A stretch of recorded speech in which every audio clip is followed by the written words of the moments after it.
Shalom, selamat pagi Bapak Ibu Saudara, bagaimana kabarnya? Semoga kasih dan anugerah Allah senantiasa menaungi kita semua. Pagi hari ini kita akan kembali merenungkan firman Tuhan dalam Kejadian 34 ayat 30 sampai 31 dengan judul Silent is Gold. Saya akan bacakan bagian perikop firman Tuhan bagi kita semua. Demikian firman Tuhan. Yakub berkata kepada Simeon dan Lewi, "Kamu telah mencelakakan aku dengan mencemarkan namaku kepada penduduk negeri ini, kepada orang Kanaan dan orang Feris, padahal orang-orangku sedikit jumlahnya. Apabila mereka bersekutu melawan aku, tentulah mereka akan mengalahkanku, dan aku akan dibinasakan, aku beserta seisi rumahku." Namun jawab mereka, "Mengapa adik kami diperlakukan seperti seorang pelacur?" Saudara, dalam bagian terakhir dari kisah tentang Dina dan Sikem ini, kita dapat melihat respons Yakub terhadap kejahatan yang dilakukan anak-anaknya. Dia memanggil Simon dan Lewi untuk menegur mereka.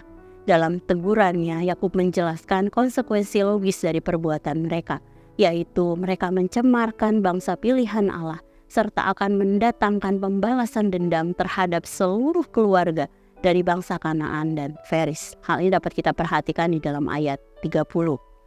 Merespon teguran ini, Simon dan Lewi membenarkan perbuatan mereka yang memang sesuai dengan kebiasaan bangsa yang hidup secara nomaden pada saat itu.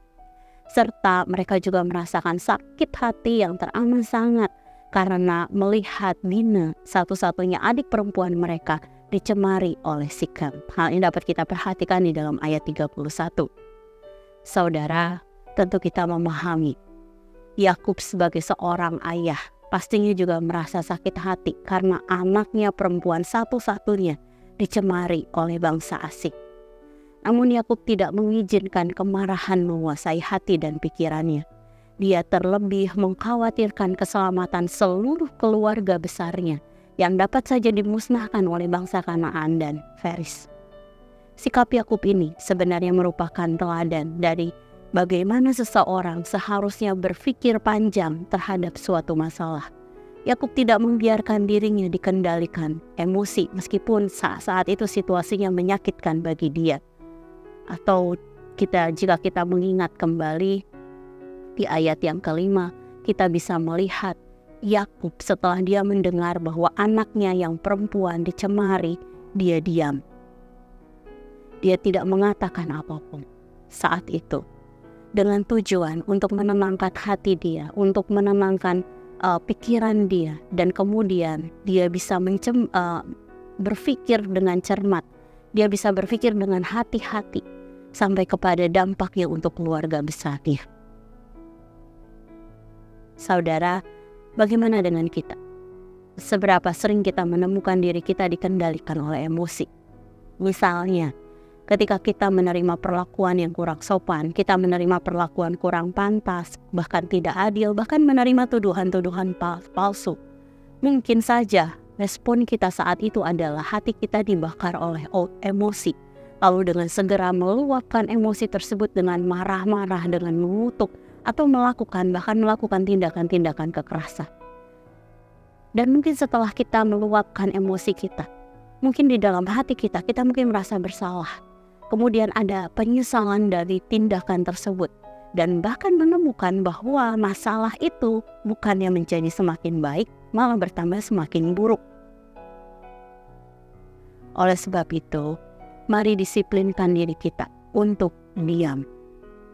Agar dapat menenangkan diri, sehingga kita dapat memikirkan dengan cermat, dengan hati-hati, dengan bijaksana, suatu solusi untuk masalah-masalah tersebut. Saudara, mari sejenak kita merenungkan firman yang baru saja kita dengar. Saudara, seberapa sering kita dikendalikan oleh emosi? Mari disiplinkan diri kita untuk diam dan menenangkan diri terlebih dahulu untuk dapat berpikir panjang ketika menghadapi suatu masalah. Percayalah, Roh Kudus akan memberikan hikmat kepada kita untuk dapat memikirkan segala hal dengan bijaksana dan hati-hati.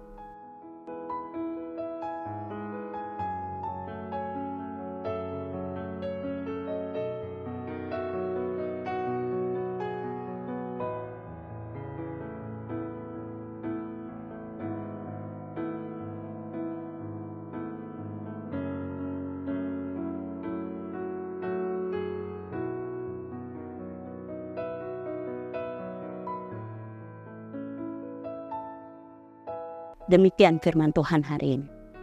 Mari kita berdoa. Tuhan, terima kasih Engkau kembali mengingatkan setiap kami tentang bagaimana cara kami seharusnya bertindak dan berperilaku Tuhan di tengah-tengah orang yang tidak percaya Tuhan. Mari ajar kami Tuhan ketika kami menghadapi satu situasi yang menyulut emosi kami Tuhan. Kami tidak mengizinkan emosi itu menguasai kami Tuhan. Kami belajar untuk terlebih dahulu menenangkan hati kami, untuk kami diam terlebih dahulu Tuhan, sehingga kami bisa memberikan respon yang terbaik Tuhan. Kami mau serahkan, terus kami serahkan pertumbuhan iman kami, pertumbuhan karakter kami ke dalam tangan kasih-Mu. Kami percaya Kau akan menolong kami di dalam segala hal yang kami kerjakan. Dan hari ini juga Tuhan, untuk setiap tanggung jawab Tuhan, untuk setiap pekerjaan yang harus kami selesaikan, yang harus kami kerjakan, kami percaya Allah menolong kami di dalam segala hal yang kami lakukan. Terima kasih. Dalam nama-Mu Tuhan Yesus kami berdoa, kami mengucap syukur. Haleluya. Amin. Selamat pagi saudara, selamat beraktivitas. Tuhan Yesus memberkati.